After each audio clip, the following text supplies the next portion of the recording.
Fumi Okama Falade, and I welcome you all to Reimagine. So this event is the first in a series centered on perspectives from the lens of language and culture. As we all know, this year will go down in history as the year of the pandemic. Our world has gone through a process of adapting to the spread of the COVID-19 virus, and most of us have had to redefine how we communicate and interact with each other. There is no denying that this year has presented many challenges, but those challenges have also forced an emergence of many opportunities for us to grow, learn, explore, break down barriers, and build alliances to emerge stronger than ever. This event is one of those opportunities. Today, we're going to dig deep into the reality of living in America and explore how to chart a path for the future. We will have tough conversations about race in our nation as we look for meaningful and lasting solutions. There's a lot to learn and unlearn. These conversations are going to be challenging, even uncomfortable, but they're important because this time we get to reimagine America together. I sincerely hope we can individually begin to chart new paths that reflect our collective notions of being human. So before I turn over to our moderator, I would like to invite Adeolu Okulaja, who is a cultural connector and bridge builder with Nigerian roots. He connects across different cultures, languages, and areas of work to support people to learn from each other and recognize the power of their culture and language. And he also works as an architect in Lagos, Nigeria. So Adeolu, I pass it over to you. Thanks a lot, Fumi. It's a delight to be with everybody this morning. I am Adeolu Okulaja, as Fumi has mentioned. And today, I want to let you know that our conversations will explore our cultural level conference as a generation. Here, we would treat culture as a phenomenon. We will elaborate on the significance of culture, intercultural communication, conflict resolution, cultural dialogue, and cultural conversations in context. Furthermore, we will examine the functioning of culture, of dialogue, find ways for creative mediation, and restore the practical dimensions of multiculturalism. At this point, since we are quite a few in number, but I would hand over to Pastor Yone Oswald, and he would do the introductions for the speakers. Thank you very much. You're welcome to Reimagine. All right, well, I know we did some introductions already, but it's really good to be able to have this group of people together. And first of all, I appreciate the speakers who have taken some of their time today to be part of this conversation. Today we have with us Michael Oshindoro, who is a PhD student, like you mentioned, in the African Cultural Studies Department at the University of Wisconsin. Michael has training in linguistics, language, pedagogy, and literature. He studies how language and culture interact to inform the ways in which identities are formed. As a Fulbright scholar, Michael taught Yoruba language and culture in an American university and served as a cultural ambassador of his home country, Nigeria. He has worked on the politics of language, critical race theory, gender relations in Africa. At the moment, studying how visual art forms are representing African cultural realities and creating new imaginaries. Welcome, Michael. Thank you. It's nice to be here. Dr. Okulaja was born and raised in Lagos State, Nigeria. She moved to the United States in 1994 after graduating from medical school and completed a residency in internal medicine pediatrics in 2001 before moving to pioneer all pediatric clinic in Menomonee, Wisconsin. She currently runs her own practice, The Doctor's House, where she focuses on the health of the whole person. Along with being a physician, she's also an author, poet, singer, and is about to release a jazz single titled I Am She. A woman of faith, she truly believes that we have the power to accomplish all that God has called us to accomplish this side of eternity and beyond. Okay, Vicky. Elijah.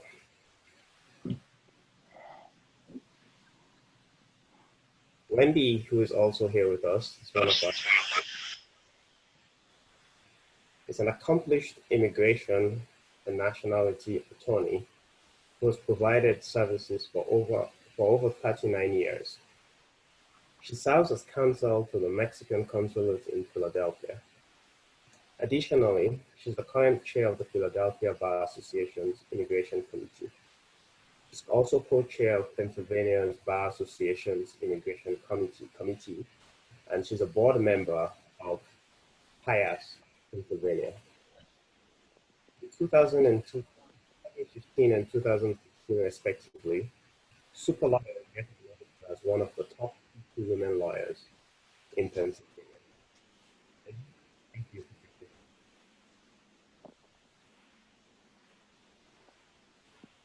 Our last speaker, Bonnie, is also an attorney, a public speaker, and a cultural artist. She's the founder of the multiple award-winning center, Intercultural. Intercultural is an educational and recreational organization set up in 2003 to promote the richness and diversity of Nigerian languages, arts, and culture. She's also the founder of BAP Productions and has directed award-winning music that have traveled around the world, such as Carol, Waka the Musical, Fela and the Kalakuta Queens, and Moremi the Musical. The producer of the multiple award-winning movie 93 Days, and also directed the blockbuster movie The Bling Lagosians in 2000.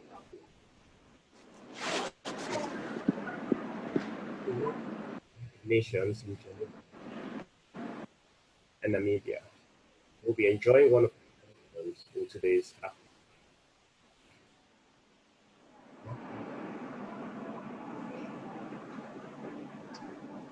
So with that, I want to turn it over again to Adeolu, who provided again some additional context on our conversation today.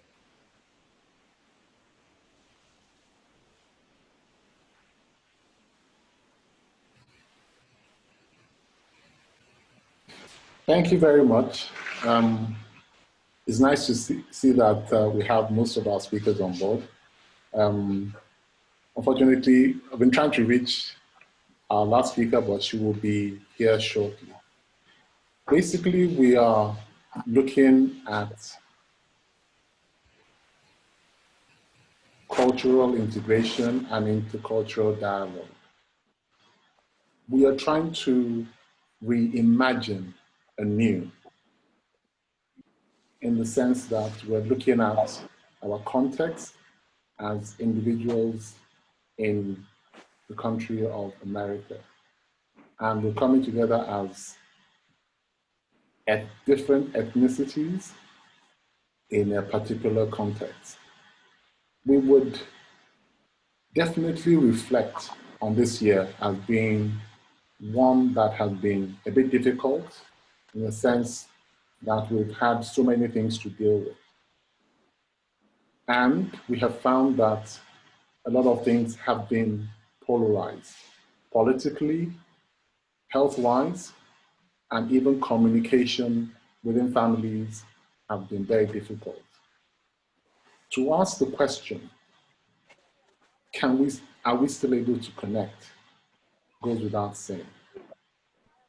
We hope that our distinguished panel of speakers will be able to dissect the cogent issues at hand And in doing so, we might try and chart a pathway to see how we can get out of the polarization that we are currently experiencing.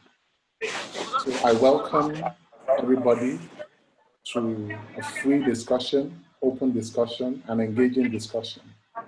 And we hope that we will all learn and move forward from this position. Thank you, and have a wonderful discussion.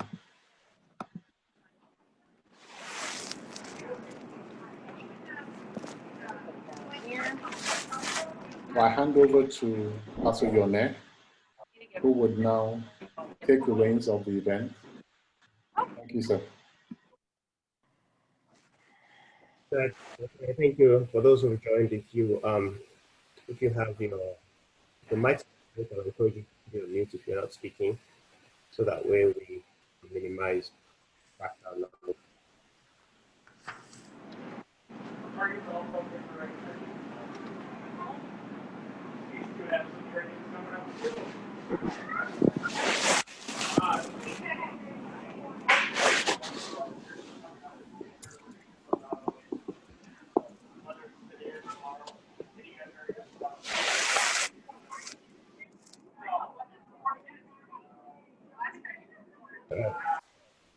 Again, I'll encourage you, if you're not speaking, if you don't mind putting your mic mute.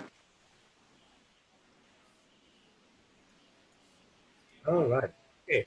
Well, part of the conversation we're going to have today is going to be based off of a video clip that we're going to. And just to give some context, some background, what we're going to see is not a pre-recorded event. It actually was something that understanding happened somewhat spontaneous. And the scene that we're looking at, which is going to form some of the conversations we're going to have, I would encourage you to look for these bits of cultural interactions. And as you observe the scene on the video, I want you to probably think to yourselves, like, what might be going on here as you watch the video. Our speakers are now going to talk about what their understanding and their sense and their feelings were from the video after we've showed it. So at this point, I'll just share this video with all of us, which we're looking at courtesy of Portland State University.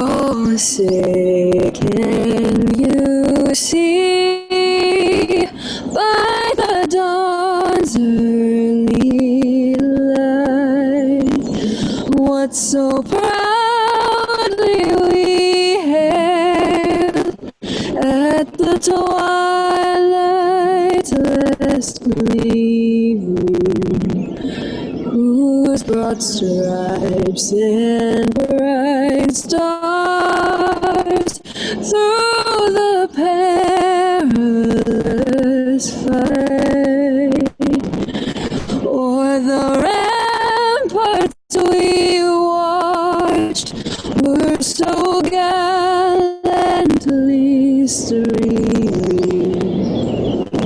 And the rockets regular,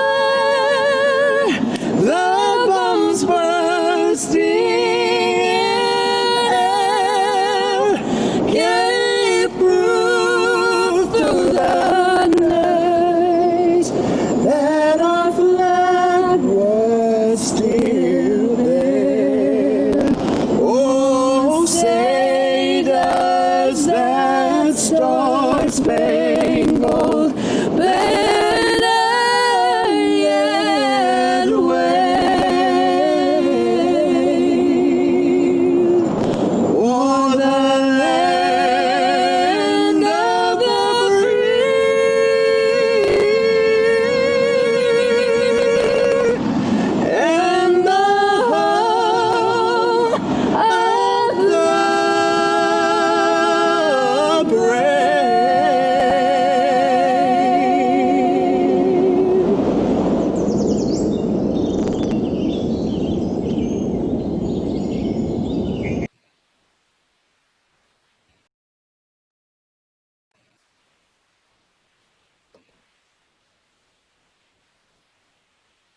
All right, again, thank you again for observing this video.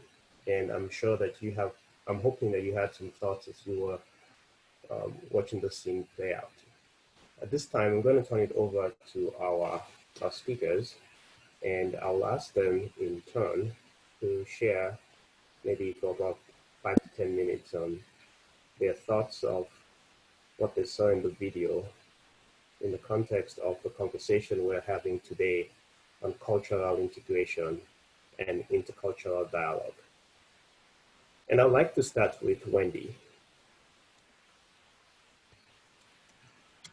Well, I know the background because I fast forwarded thanks to what Adeolu told me, and I know how this came about. So I'm going to pretend that I don't know and just tell you my gut reaction to it. Random woman practicing in an area, in a school, in a public place with a beautiful voice. Random other person with an equally beautiful voice comes. Each separately has a beautiful voice. Each looks very, very different if we look at divided America today. But when you put two beautiful voices together, it becomes even more beautiful than each one separately. And when I look at that, I see music as a commonality, as a healing. That's my initial reaction to that, and the fact that if we can get along and sing together because we each have a love for it, why can't we get along with everybody else? And how do we use music as one of the willing to sing that commonality so that life can be better for everybody and the hate goes away? That's my reaction.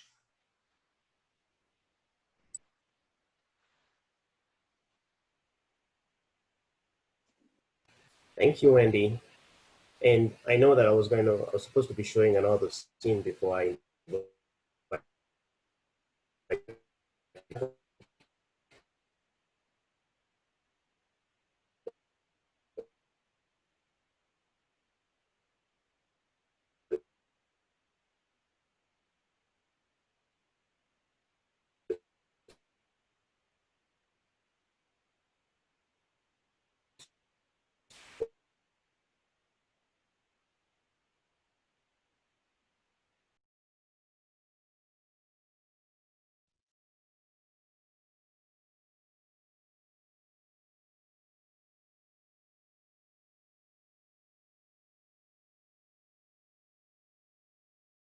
It's pretty silent on campus at Portland State, just like it has been here for about 3 months. I majored in jazz, so I'm a music major, and that was kind of my specialty.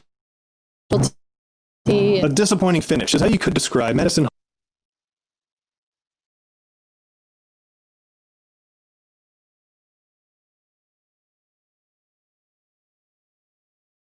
Hallberg senior year at PSU, but she speaks about the good stuff. I loved my time at PSU. I think what made it amazing was all of the opportunities that I got through singing with the chamber choir. A gifted vocalist, Madison went back to campus in late May to perform a song for the class of 2020. I love all music. I have a really wide appreciation, and I want to always be aware of where the music that I like comes from. For this year's virtual commencement, the school asked her to record this video of her singing the national anthem. We're so gallantly streaming. Her voice echoing between the trees, making way for an unexpected moment. Just as an African-American male walking the park blocks, I didn't see a white individual or a woman or these things. I just saw what felt like music. Emmanuel Henry lives near the park blocks. He felt the need to go outside and get some air. So as I was walking by, I kind of passed Madison as she was singing. I didn't know who she was at the time or what they were filming for. And the rockets were glad. class, and I was like, you know what? Let's just back up. Let's just do it. Just be brave. And just ask if she wants to sing together.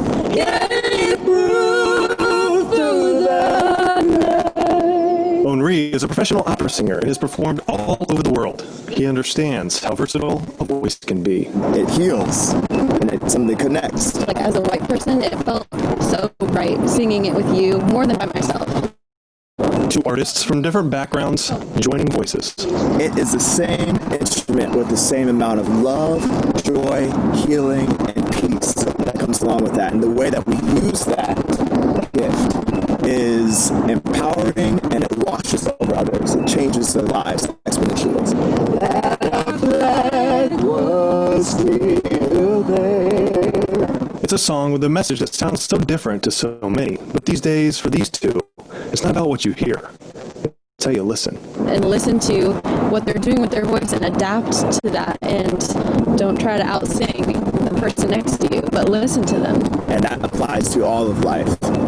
Make sure you listen louder than you speak. Whether you've worked hard on your voice, like Henri and Madison, or you're just discovering it, whatever you do, don't keep it silent. When we kind of let our voices pour out, just stop us. And the whole of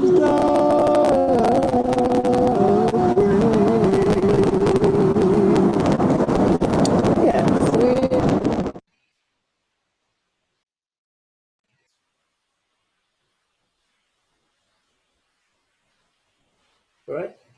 Thank you. Over to you, Dr. Aaron.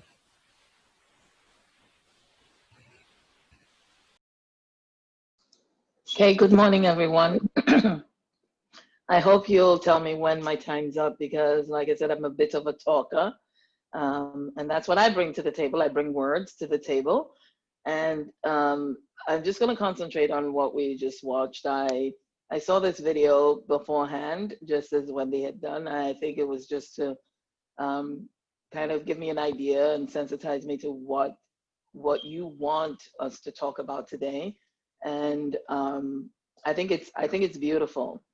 I'd like to say that what is happening in the U.S. right now, and I know that you talked about the U.S., but I think that we need to look at this in a more global, with a more global view, in that this is starting in America, but it actually involves the whole world. You know, I started watching during the time of this pandemic. There's nowhere to go, so Netflix is my new friend, and I started watching a lot of foreign movies with subtitles. And I've watched Indian movies. I've watched Nigerian movies. My latest one was a Spanish soap opera, and I watched all seasons. And when I discover something, I tell everybody about it. You know, everybody has to know.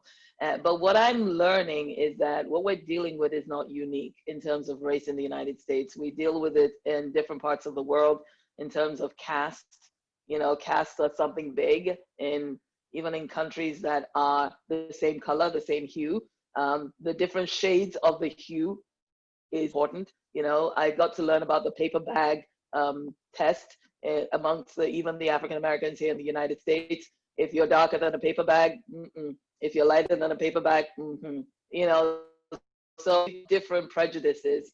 And this is something I did not grow up with. I didn't grow up with it, even though I was British educated in Nigeria, which is one of the reasons why I'm actually in the United States. It took me years of psychoanalysis and going into myself to say, why did I move away from Nigeria? I was comfortable. I have a big family. By the time I had graduated from medical school, we went through a rough patch, but by the time I went through medical and graduated, I really didn't have any reason to leave my country. There was no reason. All right, Adeolu, he's my brother, so he knows. But this was just something that kept coming into my mind. And the school I went to, I grew up on Charlie and the Chocolate Factory, Paddington Bear, and you know, Mr. Willy Wonka and all that stuff. I didn't grow up with the stuff that I had in my own culture. So when I graduated and came out of university, and this I'll segue into what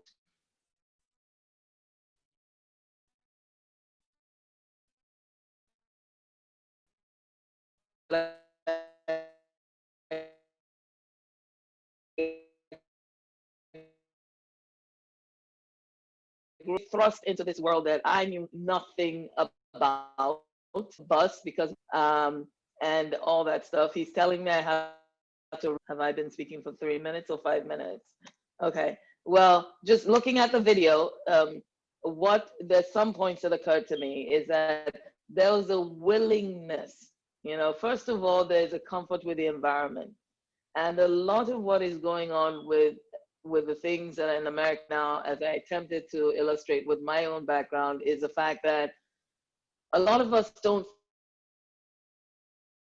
feel comfortable where we are. And I hope that we will speak no holds barred. And I love what Wendy said about music uniting us and being the unifier in this situation. And I think that what's going on, this confusion of hate, and actually, it's a good, people are going to tell me what about. It's a good thing, because if we don't identify the problem in its raw sense, we can't talk about a solution. If everything's hidden under pleasant smiles and, not interacting, each person keeping to their own track, we can never, ever, how do you say, cross this chasm.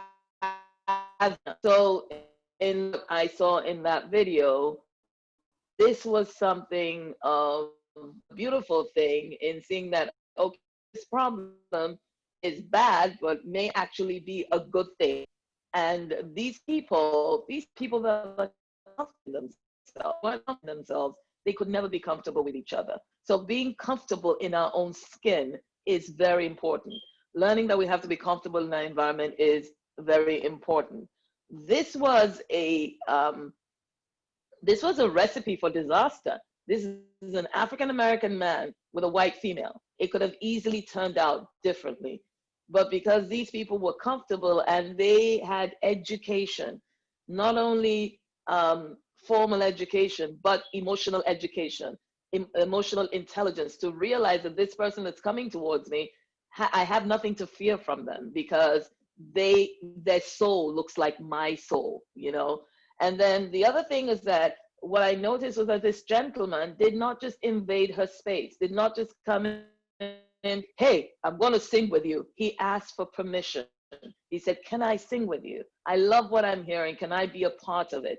There's a form of invitation in that interaction that makes it beautiful, that makes it like, okay, I want to be a part of your world. Will you let me in? And she said, fine, I'll let you in. And then the other thing that one connection point was music. And another connection point that was actually not seen was the fact that they were both educated musicians. They didn't know that from the beginning. He was a trained opera singer. She's a jazz student. So I feel that, in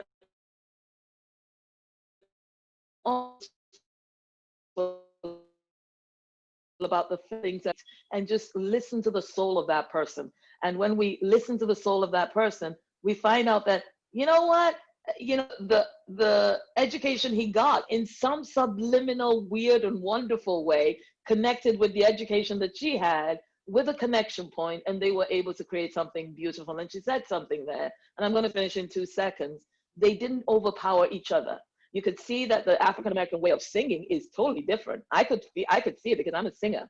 He's doing his riffs and his raps, and she's singing pretty steady, but he's not attempting to overcome her, and she's giving him room to be more creative in his own way, and because she's the owner of the room. So it was just beautiful to see that. The last 2 things are the willingness to adapt and to blend, adaptation, blending. That comes from a place of comfort, a place of seeing people not only physically, but allowing our souls to connect.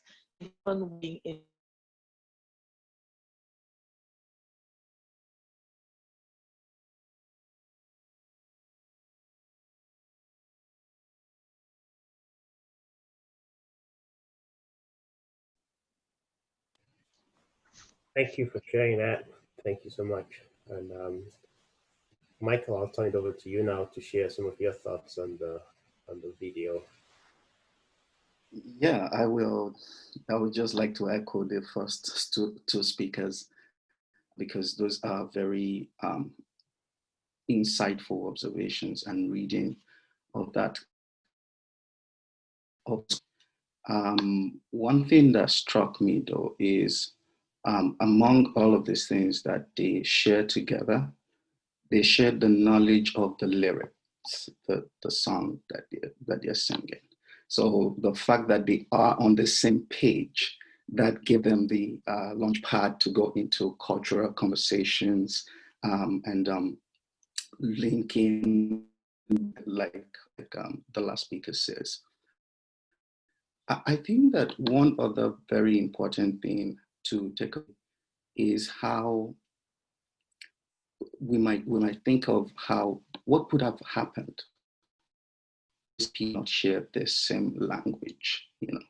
What would have been the situation? And I think that the power of language comes in, and how we can wait, like the last speaker, Ms. Dickbero says, that we need to wait, we need to clarify, we need to ask permission, we need to be sure of what we need to do in this situation. And it reminds me of what a particular situation. So there was this colonial person, Spaniard, and a Mexican. So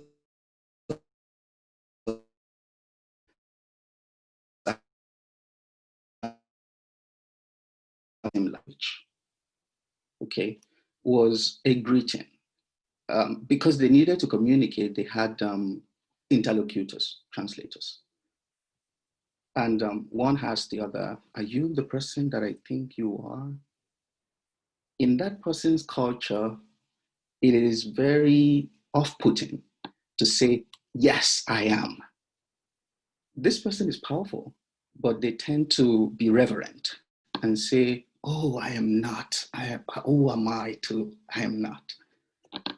That person, through the translators, they took it to mean the exact opposite of, "Well, I am, but I am humble to tell you that that is just such a big position that is such a big position that you're putting upon me."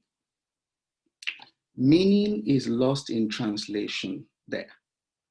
And I think that one thing that we might continue to think about in terms of intercultural relations is how well we can wait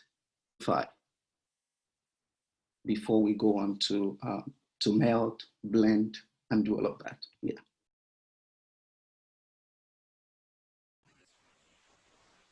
Thank you, Michael, for sharing that. And Adipero and Wendy, I think those were all very insightful observations on the way that you have interpreted the interaction between these two singers. I like the fact that you highlight in the form of language. In this case, it was music.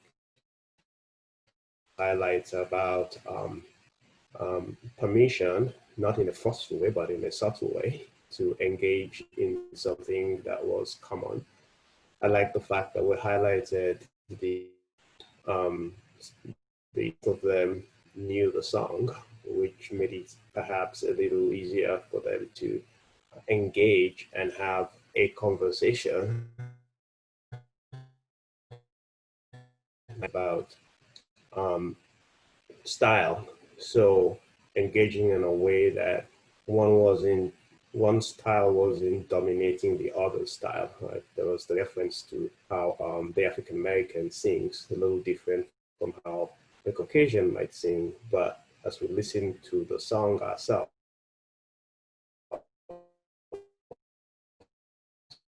good things that everyone has shared. For a good, we talk about reimagine what it would be like if we can interact in this way more times than not. and what does that do with and intercultural dialogue. I want to spend a little bit of time now for a quick panel discussion, after which what we want to do is open it up to all the folks who are on the questions of you based on some of the things that you have shared. But there I do have maybe a couple of questions for each of you on the panel here, and I would appreciate your, answering them, and in answering it, if it can be connected to the video, even better, because that's the bedrock of what we're having this dialogue around today. So the first question I have is for Dr. Okulaja. And the question is about code switching. And some of us understand. Can you hear me? Okay, I can hear you. You're mute, okay. But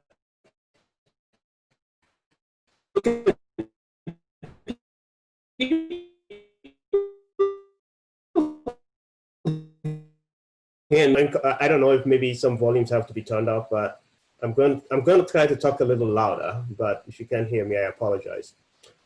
So the question about code switching. So code switching is a way that people have used to adapt in their way of,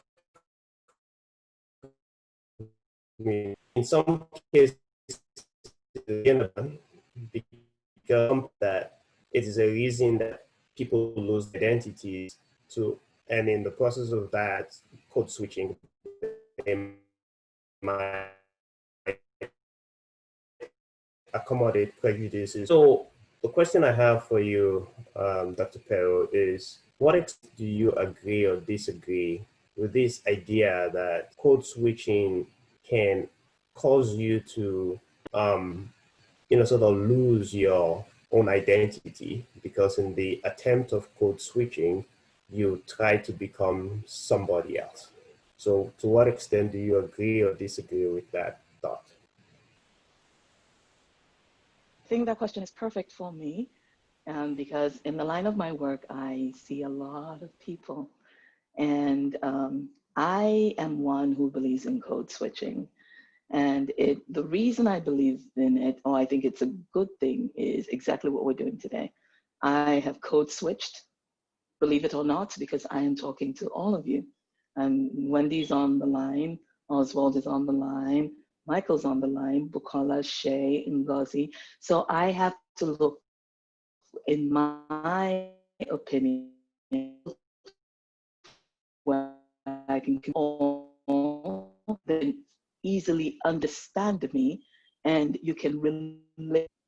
I tell my patients that, it's very funny. I can adapt a lot of accents.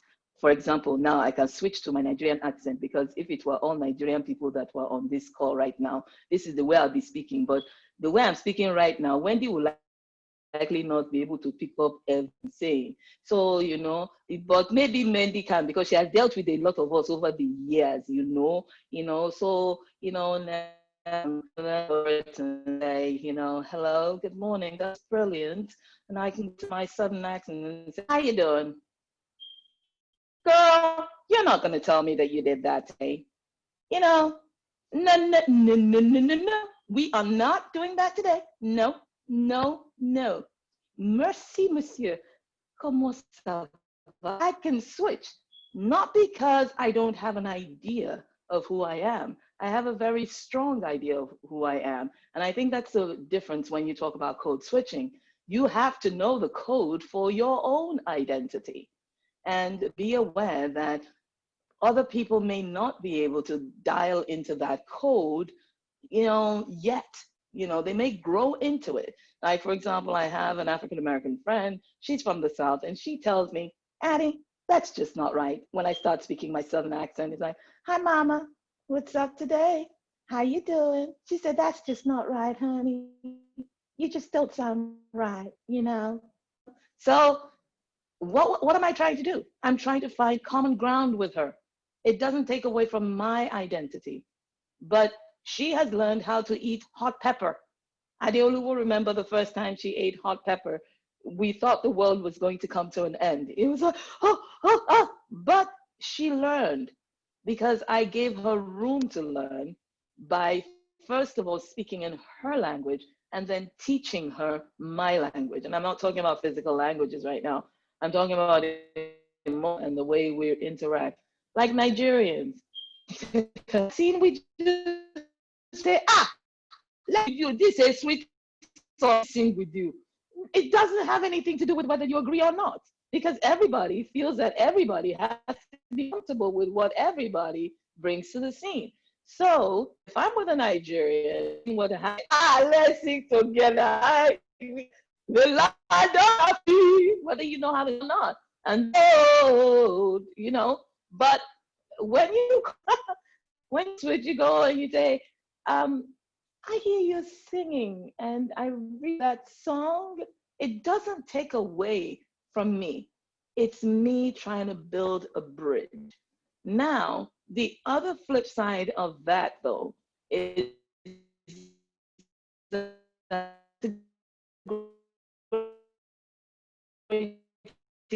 too much. Always movement from one side of the bridge. If there's only movement in one direction, the aim of code switching to me has been lost.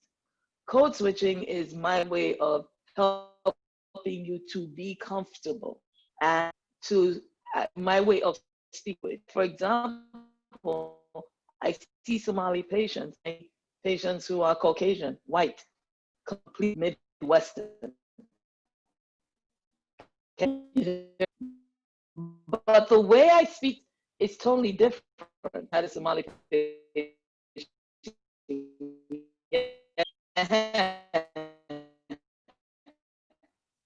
Tell me, if you come, I won't see you. That's it. Not see you again. Finito.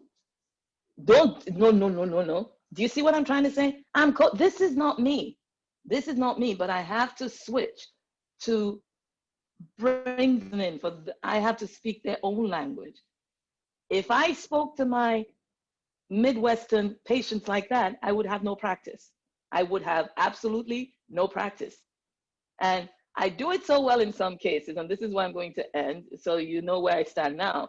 I do it so well that, you know, my Southern accent, when I really get into my role, you really can't tell if I'm from Kentucky or not. Some person I said, I introduced my friend to you. Oh, Dr. Okulaja, she's from Kentucky. And she actually thought I was really from Kentucky by way of Nigeria. Well, I'm from Kentucky by way of Nigeria. And she's like, oh, I heard you were from Kentucky. I said, no. This is just my way of interacting. And if we are in a multicultural environment, I go like this to work. This is not me trying to be somebody else, but I believe in building bridges. And once you know who I am, I begin to be able to interact with you in a form that if I had introduced you to, like just boom, when I first met you, you would have been not able to interact with me. I hope that answers the question in some way. I hope so. Actually, you did very well. Thank you very much. So, appreciate the context of code switching and use a lot of value in it. Now, my next question is going to be for Michael, and not the same question with code switching, but from a context of language, culture, and resiliency, right? How does one's language and one's culture, or how can one's language and one's culture allow them to be resilient, even when they might be practicing code switching in the manner that Dr. Okulaja just described? Thanks. In my introductory linguistics class, they taught us that code mixing and code switching are those conversational strategies where you move from one language to another. In the case of code mixing, you are dealing with words. In the case of code switching, you're moving from phrase in your language to another phrase or sentence or idea in the other language. So I am Yoruba, and one way we say you need to get to the bank is Mofede Bank. That is one way that the Nigerian would use that expression. They would not say Ile Ifowopamo. It is not because the word does not exist. It is just because they are much more familiar. It's much more natural to them now. The word natural is key now. Yoruba should be natural. And so when you mix it, you're diluting it. I think it is important for us to admit that what we call Yoruba itself, or English itself, or French itself, or Portuguese itself, has undergone a number of changes. We will trace it synchronously or diachronously to understand that this language was in a totally different state many years ago. The way that language is shifting, if language could shift, we are bound to shift. We, the users of language, are bound to shift. As long as we are in contact with other people, we will always exercise and show these changes in ourselves. And so that dynamism is key, and it's very important to answering this question about resilience. One way that I understand, it's not my first exposure to the word, but I came to appreciate more during the COVID-19 pandemic, because people were talking about economic resilience, that in this time of COVID-19, on the ground, fact that in the face of this adversity, we should get ourselves going. To translate that into the context that we are speaking, I think sometimes when I am alone, I need to listen to something. I am down, I need to uplift myself. The music I listen to are the music that in a core.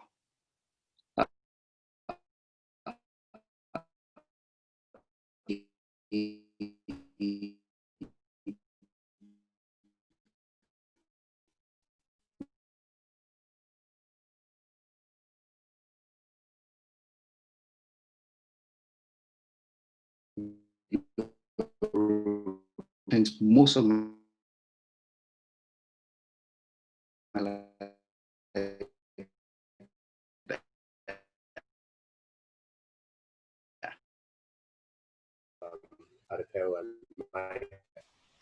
and from what we had,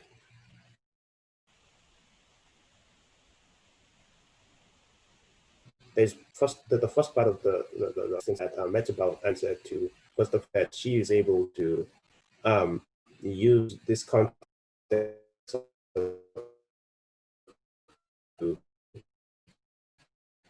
and Michael suggested that doing that into halfway, but it is because we the space that we find those into consideration, and knowing that we live in our society. What are some of the things that you, Wendy, think have to be in place to ensure that all ethnicities are equitably represented in a place like the United States? Well, that's a lot of a question based upon a lot of really good information. I want to double back a little bit to talk about the first question about asking permission to be let in. I think that's a foundational basis of this. And When I was in law school, my second year of law school, I had a law school professor who was brilliant.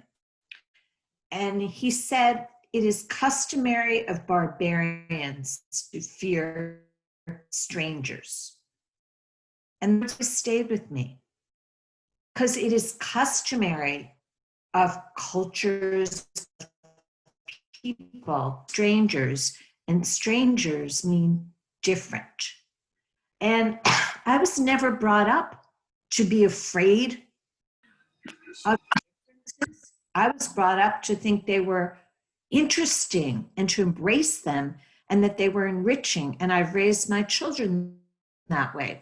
And I think about the fact that both of my children are dogs, and I don't have grandchildren, but I have grand dogs. And one of the things that they've taught me, when I go to dogs, they'll run away because they're afraid of me. But if I hold out my hand and I let them sniff, and I say basically by doing that, I am inviting you to invite me in, and you have nothing to fear from me because I'm not going to hurt you.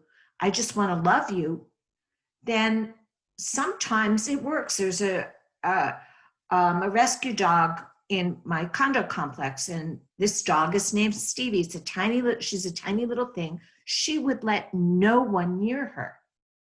A year and a half later, the minute she sees me, she's jumping all over me because she's not afraid of me. And even going as far as the video that we watched, it was that, may I enter your world? You have nothing to fear from me, that allowed that beautiful musical conversation to take place. So when we talk about what elements we introduce in and code switching, I'll give you a couple of examples just this past week. I code switch all the time, just like you do, Ade. I'm constantly doing. I have clients from all over the world, but I ask them all the time to teach me who they are. What I understand is it really doesn't make a difference what they look like on the surface, what language they speak, religion with or no religion at all, that everybody's really essentially the same.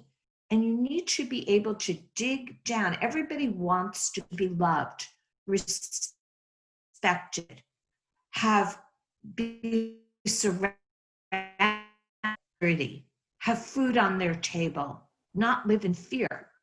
But you have to open up to people, and you have to listen. I've heard that word a lot this morning. You have to listen to other people, and other people communicate very differently. Just like Ade, you were talking about your Somali client, how you speak to that Somali client. When I speak to each client from every country, I have to look at their level of education. I have to look at their cultural background, and I have to look at their socioeconomic background, because if I say something to a much wealthier Mexican versus a non-educated, poorer Mexican, I'm going to get very different results. So I have to understand where they come from, and whether culturally they're going to feel that it's okay to ask me questions to contradict me. Because if you come from a lower economic, lack of educated background, you're not going to be able to ask questions, because you're told a professional, whether it's a doctor or a lawyer, is really somebody you should look up to, but not somebody who's your equal. And we should all be equals. If you're not an equal with the person that you're working with, dealing with, communicating with, how can you even begin to understand? I had a Korean professor recently, and she's this tiny little thing. She's only 30. And or maybe 32. And she brought her car into the shop. And there's a reason for this. I'm a lawyer. I always digress, but there is a moral at the end of the story. And she brought her car in, and she had a couple of accidents, and she brought it into a place by herself. And she said, I told them I just wanted them to go ahead and give me an estimate. And then they called me. and they told me it was done and I owed them the money and they didn't do what I wanted. So what do I do? They're doing this to me, she told me, because I am young, female, and Asian. And she's probably right. So what did I do? I code switched to remember when I was a young female situation, which was a car dealership or something, and I understood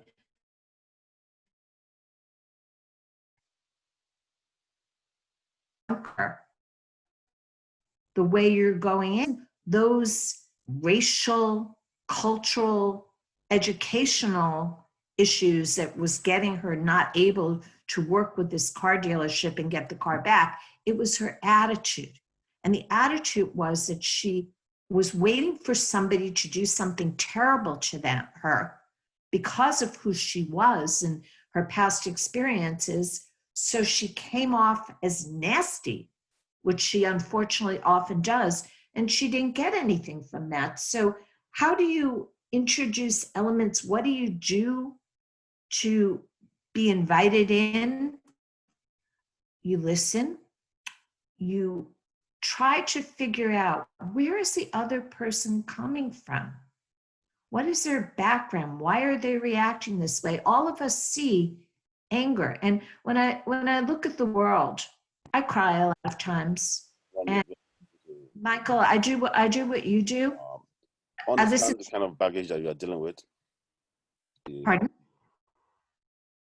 Pardon? I think someone was speaking over you. I'm going to mute everybody now. Oh, okay. Sorry. Okay, so I do, Michael, what you do. There are some times that I just say, how do we fight our inability to understand each other, because we see only differences and we don't see the core of our commonality. And I'll turn to music. I have different generational music. I don't listen to Euro music, but I do listen to a lot of protest music, like the Peter, Paul and Mary and the Joni Mitchell and things like that. But I also listen to Rise Up, or even things like The Prayer with Celine Dion and Andrea Bocelli, just things. And I'll just put my head down and I'll say, I can't do this anymore. How can I fight? And then I try to bring the strength back in, because if all of us on this call understand and don't do anything to change minds, nothing's going to get better. And I really think, and then I'll be quiet because I probably outused my time allotted to me. But I think creating one-on-one friendships can make a huge difference, even though it's only one person at a time, in having us understand each other's, where we're coming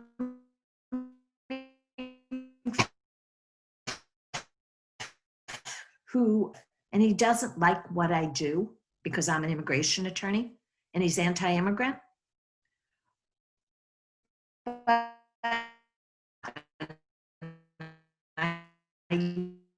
He's a nice person, and I don't understand his lack of understanding is good for this country. His daughter became very, very ill, and I liked him. So I just called him to see how his daughter was doing.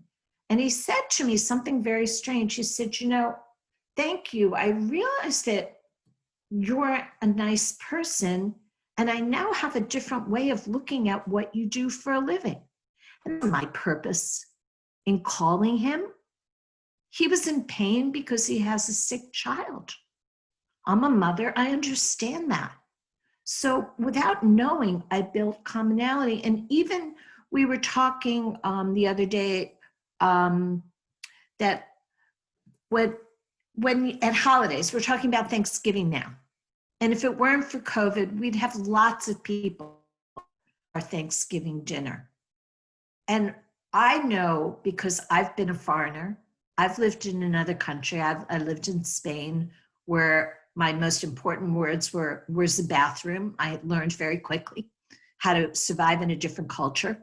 And when you're not invited, when you're not included in the fabric of the area that you're living, you feel like an outsider. So if you have an American friend, or if you're Nigerian and you have an American friend in your home country or wherever you are, or you just build community where people can eat a turkey, hopefully next year with a vaccine and vitamin D. Next year, we sit around and through food, through music, we see that we're really the same. And it really all comes down to one person at a time, finding something that you enjoy together. And that's how you change hatred. If you can get through the crack. That's my thought. All right, I shall mute myself. Thanks, Wendy. Well, so thank you all three for answering some of these questions that we started, and obviously there's so many questions that can come out of what we've started talking, and if we were going to take all of them, it would be like we could spend quite a while together. Nonetheless, we would like to hear from the audience here and see what some of their what questions they might have. And if you do have a question that you want to ask of the panelists, please feel free to type into the chat. I do have one here that, well, it's actually a comment that I'll read out, and I would ask maybe all of you to respond to it if you like, or just one person to respond to it. And the comment is to everyone, and so you all can read it, but I'll read it out anyways. It says, it seems like most of those who engage in code switching in terms of demographics are people of color. In fact, I noticed that many of my white counterparts are not even understanding of what code switching is. I think code switching is driven less by socioeconomic or by racial or place of origin background. And in general, code switching is normally directed more toward dominant culture. The thought is, from this individual, is that's just the reality, even if we don't care to recognize it because it's uncomfortable. Michael, Aditero, Wendy, any of you want to respond to that comment? I'd like to respond, and I do agree with what asked, and it's because I was looking on the chat. That's how I know that it's a question. And in some ways it's true, and in others it's not. Because there are some white people that I don't code switch with. It depends on the comfort zone. I remember I had an interaction with one of the gentlemen who turned out to be one of my best patients ever in Wisconsin. And this is me. I graduated from Reston, Philadelphia. And by the way, Wendy and I go really, really, really, really, really, really way back. We go back to 1995. She followed me, or I followed her. I chased after her on my journey to citizenship. And I'm one of those people that did it the right way, went through the whole thing. And it took me 10 years. The end of it, because of who Wendy is, and she understood the nuances of a foreigner in this country. My being able to stay in this country rather than being asked to go back and then back again was entirely due to Wendy.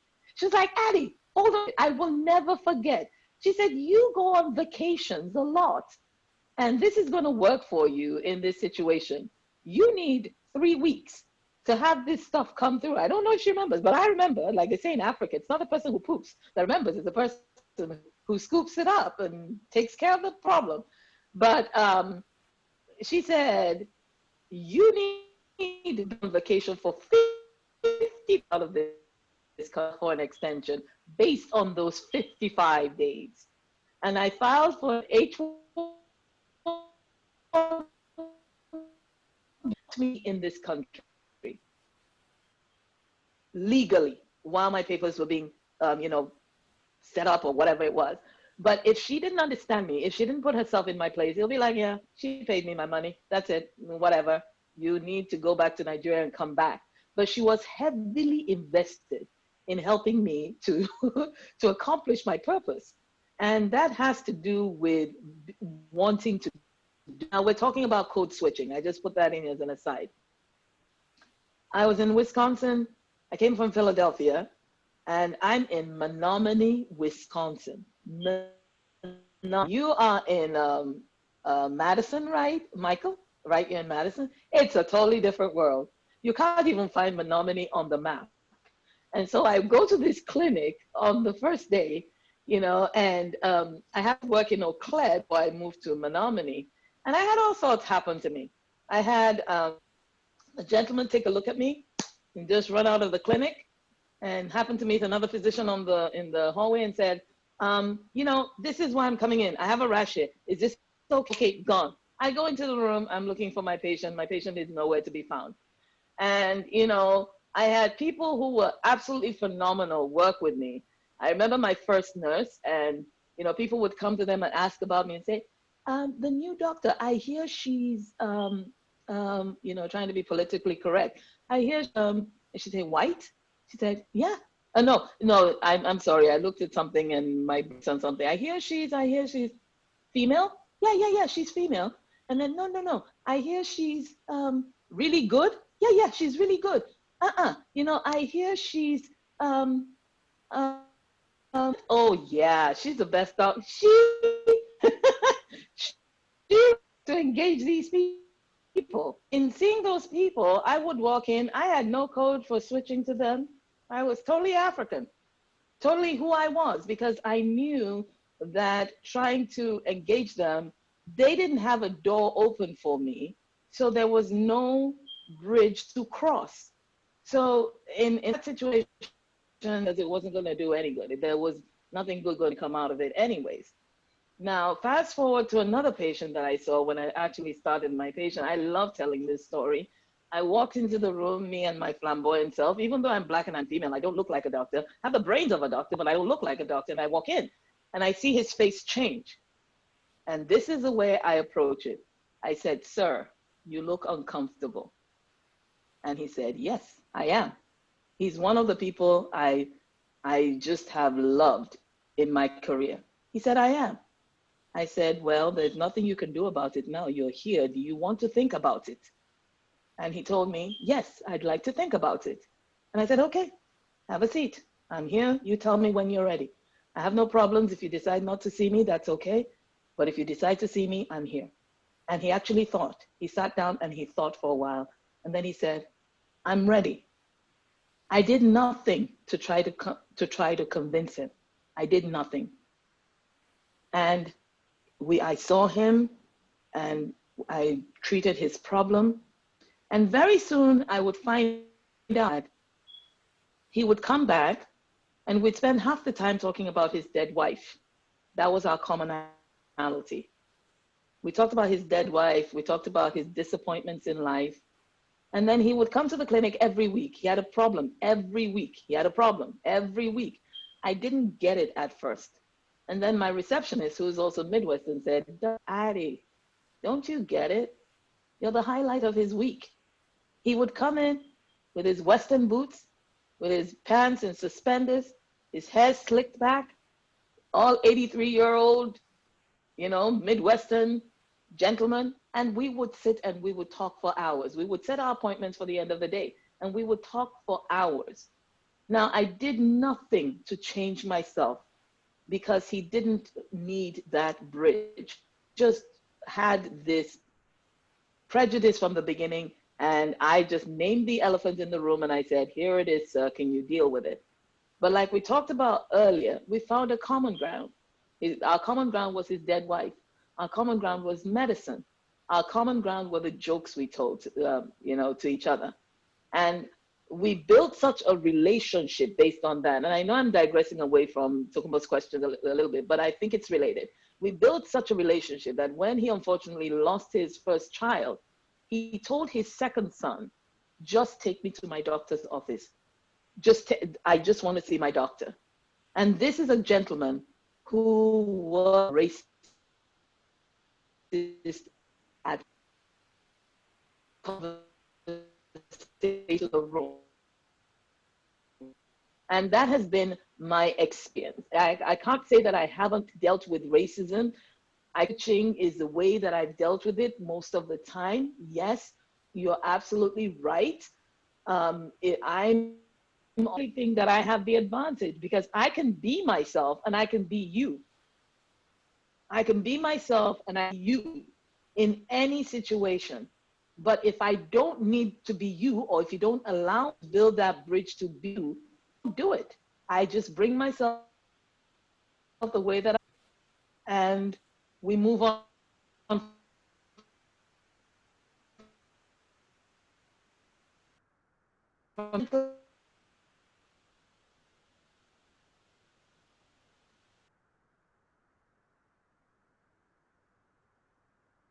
Became, I'm not 85, I'm 83. I said, yep, you're a very handsome 83-year-old.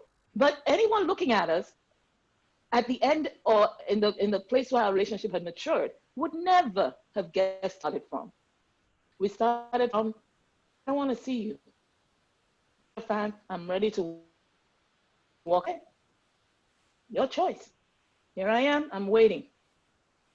I'm waiting. But what he came to find out, would want to, like Wendy said, here Nigeria and all that. And I realized that some of the conversations that we're having here is a little bit rarefied because we're talking about people who are educated. We are not even stepping outside of the realm of the educated and the corporate echelon because there is so much more out there. We talked about people, you talk about yourself, Wendy, as someone who wants to visit, someone who wants to incorporate, lived 15 years.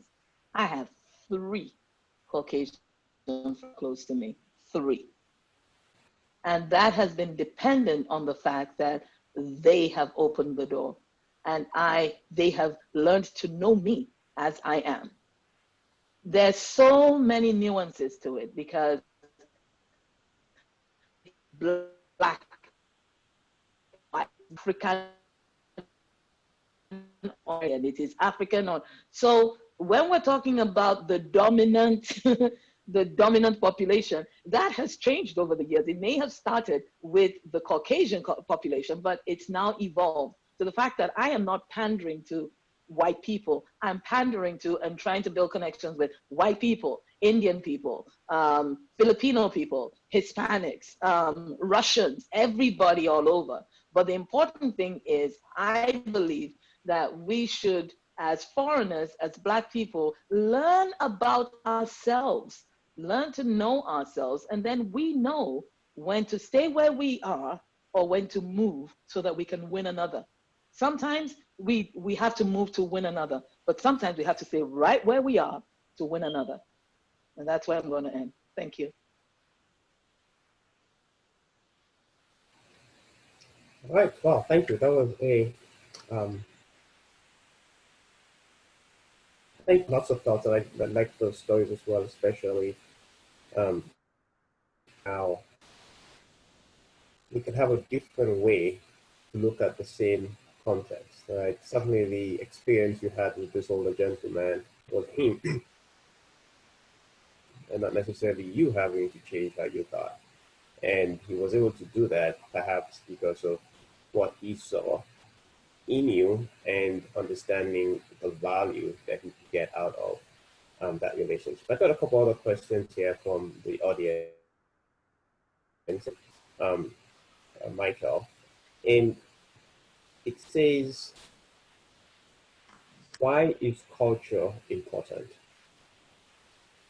It's a big question. I mean, I'm not quite sure what's all behind it, but the question was just, why is culture important? And given your expertise in that realm, maybe you can share some thoughts with all of us on that question.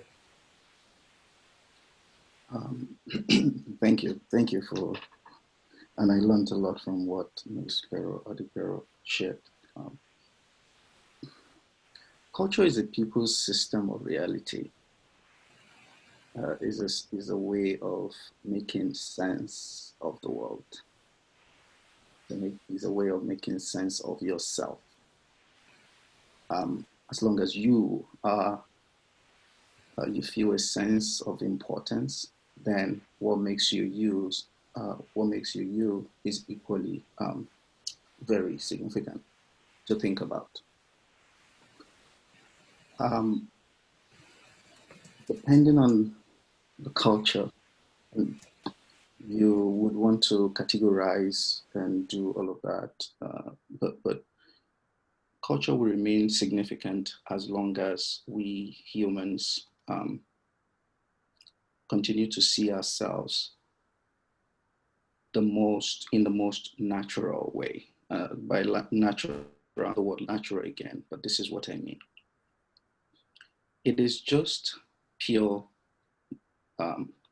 fact that the system of classification and organization is based on uniqueness.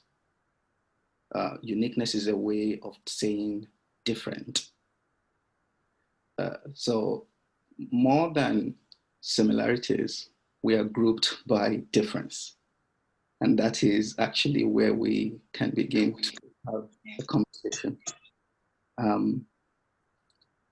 Our worldview, the food we eat, the cloth we wear, all of those are just a strand of our surface expression of culture. But these items of culture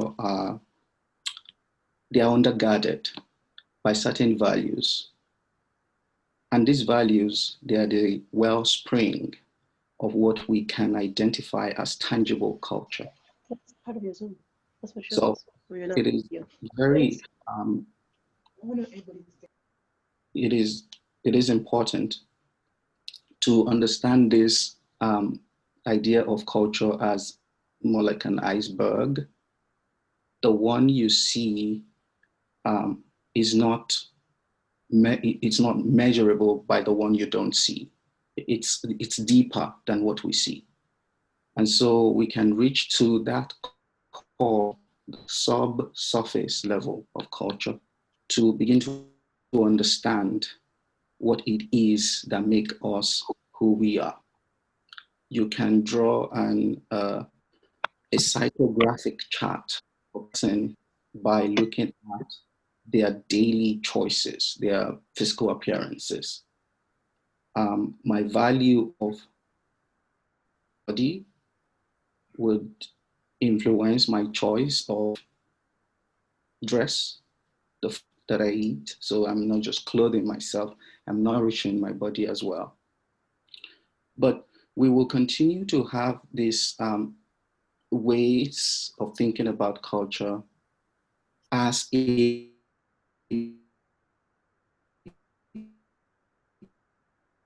or they're significant in and of themselves because they continue on how we live, where our aspirations. And these are the things that make us who we are. We can talk about commonalities, but the uniqueness is very important and part of everything that has happened in the world and every the terrible thing that has happened to humankind. In that way, culture is very significant to talk about, to think about.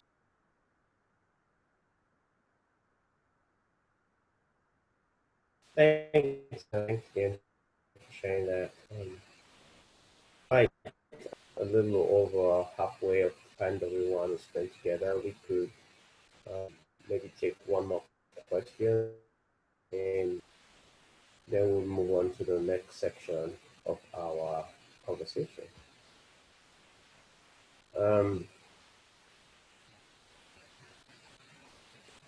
This question that came in is, invented race and why? And how do we think people of color engage with issues of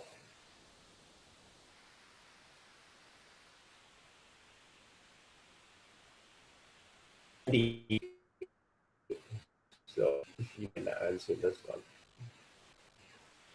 Part who? invented race and why, and what was the second part of it? How do you think people of issues of racism? Okay. Well, I think MAGA invented race, but no, MAGA invented race. I don't know. I think it goes back to trying its power. But when I look, and I'll take a step back as an immigration attorney, because as I listen to this, I view this in several ways. One, a woman of my age, of my religious and ethnic background, the immigration attorney whose job it is, and thank you, Ade, for that sweet shout out. I really appreciate it. I do remember now about those extra days, but the whole idea, what we do in life, we're supposed to do, or maybe I'm super naive, with all of our hearts, and to find joy in what we do for a living or on a personal level. So race to me is an ugly word, not because it should be, but because it's used to create hate and divide. And I watch as an immigration attorney, and then we'll talk about current US culture. I know we're talking about throughout the world, but I'll speak specifically to what I'm seeing in my country, which is the country of adopted country of many of you. But I see the fact that people are just, people are the same, but it's power. If you have, I always thought about what happened. I look at like a country, lots of countries in Africa where everybody is the same color, everybody or the majority are the same religion, but then people create power and anger and hatred and death because of tribes, because and because of dialect. I've done so many asylum cases. When I first started out, I was working started working in 1980, I did lots of Ethiopian asylum applications before Eritrea was separate. And I would just see things where I kind of looked at everybody. I said, everybody's the same. What are we fighting about? If we're all the same color, if we're all the same religion, if we're all this, why are we fighting? And I said, well, what if we just took everybody and everybody just intertwined and had children together, so everybody had maybe brown skin and blue eyes or something, and everybody was the same religion and everybody was the same tribe. And I said, you know what, it really won't make a difference, because there would be something to fight about. And that is not that you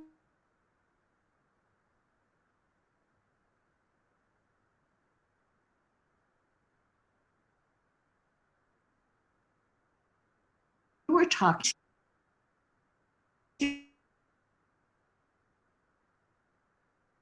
to go there and say, if we looked like a brown paper bag, nobody looks as white as a piece of paper, and nobody looks as brown as different colors. This is really just a way to divide. And then there was a second part to that question, and I've forgotten it. So ask me that second one, and then I'm going to answer it. Did anybody remember the second part? Yes, this second part, and how plays in racism in the United States. All right. What I see, and we'll talk about Nigeria because so many of those on the call are Nigerian. Everybody comes in from a different country with a different perspective. You carry with you all of your life experiences, your socioeconomic, your educational. And when I see my Nigerian clients come in here, for the most part, there are commonalities, regardless of education. One is family, the sheer importance of family. the fact that I learned from my Nigerian clients and my Ethiopian clients, when you talk about a cousin, that doesn't necessarily mean they're related. When you talk about a brother, that doesn't necessarily mean blood relationship. That just means an embracing and inviting in an idea that you were in this together. And obviously not everybody, but for the most part, most of my clients from Nigeria who come here come with this idea that they come from a culture where everybody looks the same on the surface, and it's who you are inside, and patient, or your zest for life, or your ambition that differentiates you. And now you come into America, and this is painful to me as a minority, not as minority as if I were Black, female, and from another country. But when I see people treated, if going back to the video, because everything's kind of circular, going back to the video, I think Ade, you said this, or Michael, you might have said it, one of you, what would have happened, you know, in America today, in the charged America, if this singer had not asked to be invited in? Would there have been a phone call, like at the park in New York, with that crazy woman who said a Black male was attacking her when he just asked her to leash the dog? So I see all of this, and when you're coming from a country where you're not being discriminated against because skin for other reasons, and now where you're much educated out of this very same people, like your patient finally learned to for you and to see into your heart, and you've probably changed. I'm sure you changed that man forever because you taught him, look, not at color, not at race, not at gender, but to look into the heart, because you got to his heart. It's painful to see why we can't do that, and why we won't look at each other, and from a culture that is warm and loving and embracing and ambitious. And why are you looking at me like I'm going to rob you? And there's one of my girlfriends was born in Peru. She's an attorney. She lives in Massachusetts now. And years ago, we were both living in the suburbs together. Her husband was Black, born in the South. He had his MBA from Harvard. Brilliant, nicest guy in the world. Well, and their kids were really good kids. And the husband ran a stop sign one day in the suburbs. And there was a school bus. He didn't hit anybody, or he forgot to stop. He didn't see the sign out. He was so terrified, this is going back 10 years ago, that something would happen to him in the Philadelphia suburbs if he went to court. Mind you, his wife is an attorney, he has an MBA, they have money, they're socioeconomically fine. If he went to court alone because he was Black. And this was probably about maybe 10 or 15 years ago, and it really taught me to wear a different her husband. This was something would happen, but his fear of growing up Black in the South as a male. This is before George Floyd. This has been the underbelly of this whole idea of race to propel people, political parties or individuals into power. And he shouldn't have had to feel that way. And this is diverging a little, but that was the first time that I learned what the talk was between a Black father to a Black child, a male, the talk. And I was horrified that Mike and her husband would do this. Forward to what has transpired over the last couple, belly of, because of the word race, using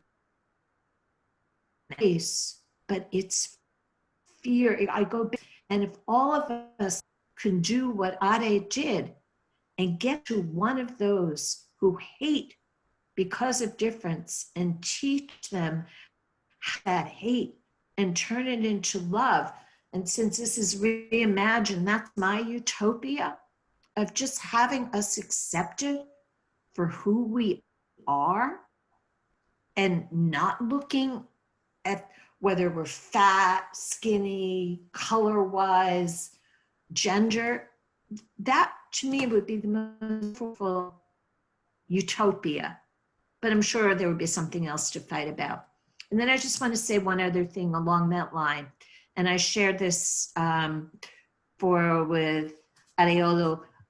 My daughter went to the University of Michigan. She grew up in Philadelphia, but she grew up in a multicultural household. Both of my learned Spanish as my second first language. And I thought it important for my children to be able to move from culture to culture. And both of my children lived overseas, like you. My son did a Fulbright in Chile. So when my daughter was an undergraduate at University of Michigan, because she was used to growing up in a crazy household, in fact, wrote her college about something, and she said she grew up in a circus. And that was basically my household, because it was just people in and out, fun and drama and all that.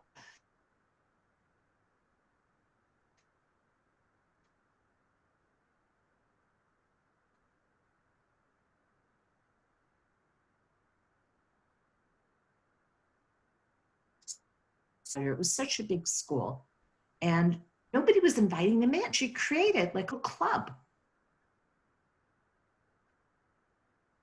Because they were all students, and then vegan and vegetarian. And they started asking her questions about American culture, things didn't feel comfortable asking anybody else because nobody was reaching out to them. The school might have, if you look at schools and if you've all gone to undergraduate here or graduate, what have foreign students hang out with the foreign students? How many of you as a foreign student got invited to an American's household for a holiday?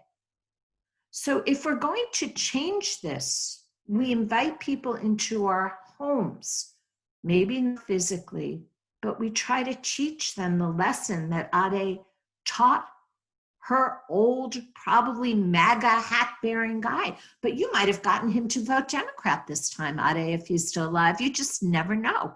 But that's how, so how do we want to start with race and wind up here? There has to be an erasure.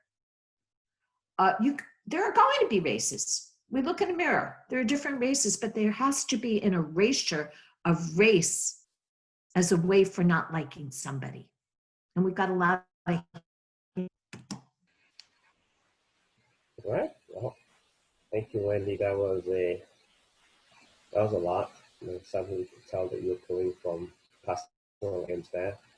There've been some comments in the chat. Thank you those for sharing. I see some references to, I see a couple of references in the chat that I would encourage you to take a look at, including material that you may want to go read yourself to get a sense for where race was invented, etc.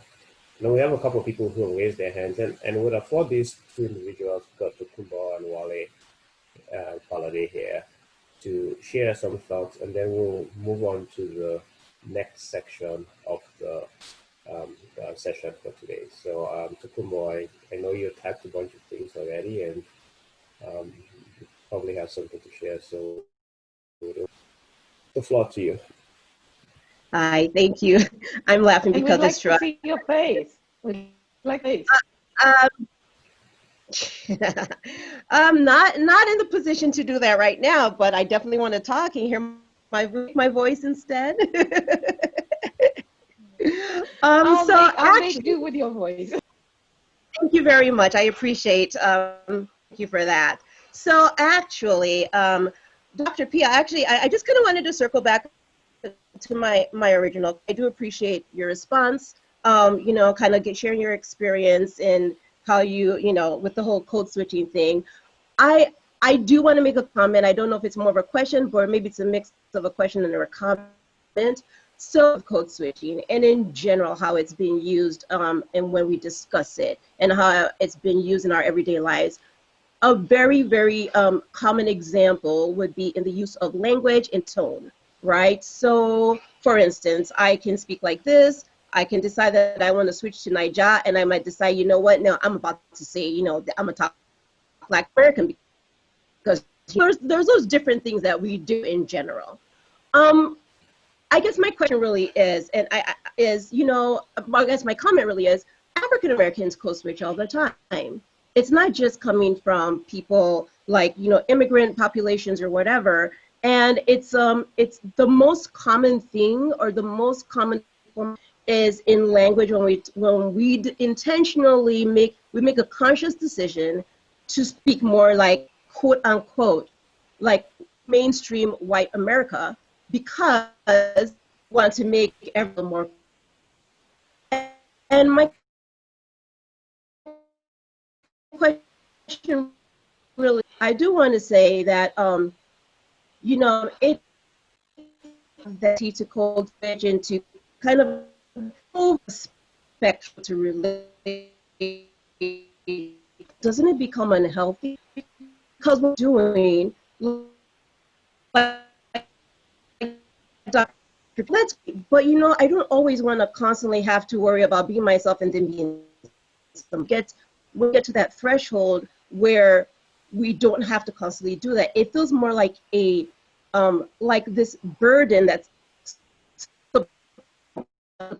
in order to fit into mainstream America, so they feel when I go, or when I work with my white friends, or when I go into, I'm not expecting, nor am I going in with the expectation that the people at work are going to code switch and kind of change and talk more like I would.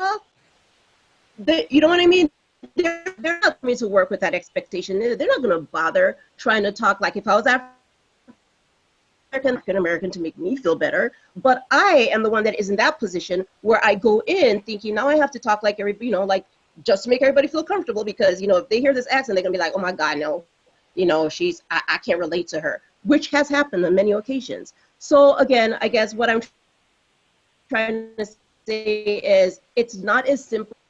Sometimes we try to simplify it, but it really isn't. And we need to ask ourselves as a community, as people of color, the question, is that, first of all, is that healthy? Number one. Secondly, is this something we want to continue to pass down from generation to generation?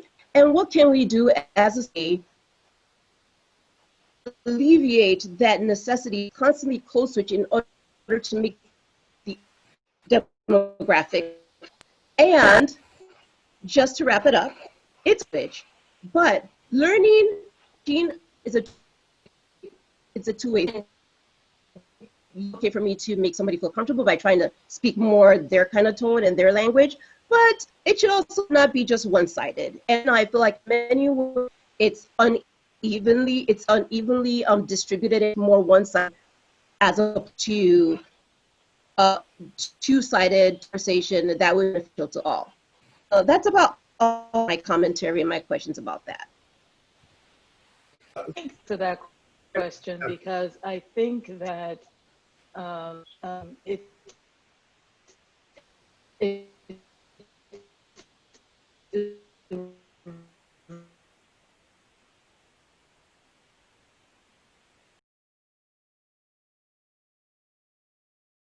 really other ones.